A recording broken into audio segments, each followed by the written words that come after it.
any force that is involved in this conflict. That Gaza, this giant refugee camp, was maintained by the United Nations, by all those who have been exploiting the conflict to keep the tragedy going, should have been dismantled 77 years ago.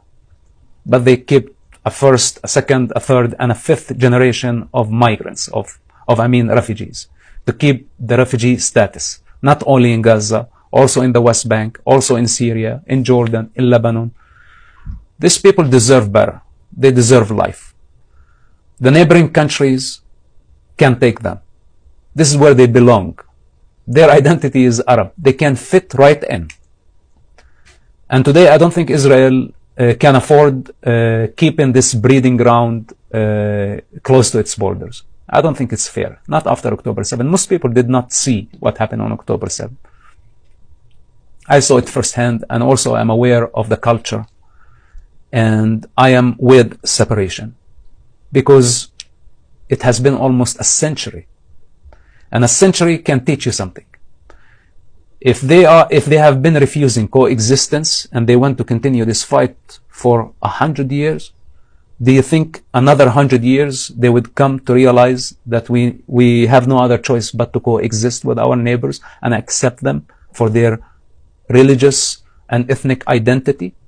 Or they are going to continue adapt to Islamic ideology that demonizes the Jews, dehumanize them by the name of Palestine, but at the essence it's an Islamic war that has been going on for 14 centuries. Hamas called their attack after Al-Aqsa Mosque. Okay, they said Al-Aqsa flood, even though they control the mosque, and that mosque is built on the top of the Jewish temple.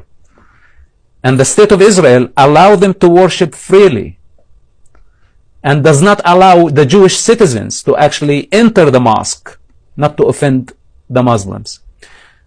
When Israel captured Jerusalem after the 1967 war, the Jewish generals handed the keys to the Muslims in a peaceful gesture to tell them, it's yours. We are not here to conquer your religion.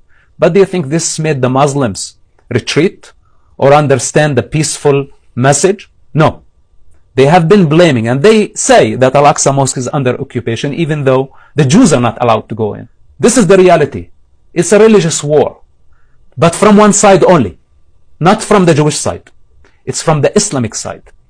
And in Islam, there has been no such thing as Palestine. They don't have even a name that describes this land. They call it Bayt al-Maqdis, which means like the holy site. That's the name that the Quran gave it. They don't have a real definition or a name, Islamic name of the land. Yet, it's a property theft, it's identity theft. Palestine is nothing but a replacement of Israel, and Islam is nothing but a replacement to Judaism. If you take all the things that the Muslims and Islam stole from other cultures, from other religions, Islam would be left with nothing. There is nothing original to it. It would go back to an idol buried in the sand of the Arabian desert. This is what Islam. It's all borrowed, stolen from Christianity, stolen from Judaism, stolen from other religions. And the same thing they're doing in India, stealing property, stealing identity. So the world is not understanding this religious dimension of it. And of course, Palestine is a fancy idea. You know, Hamas does not believe in nationalism at all. The Muslim Brotherhood don't believe in nationalism. So they know it's a fiction. They know it's a fiction. They don't praise it, but they know that it's a very powerful tool.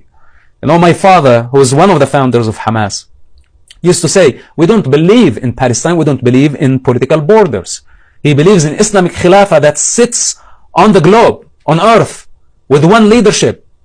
That's not the Israeli ambition. Israel was very satisfied with a small piece of their historic land.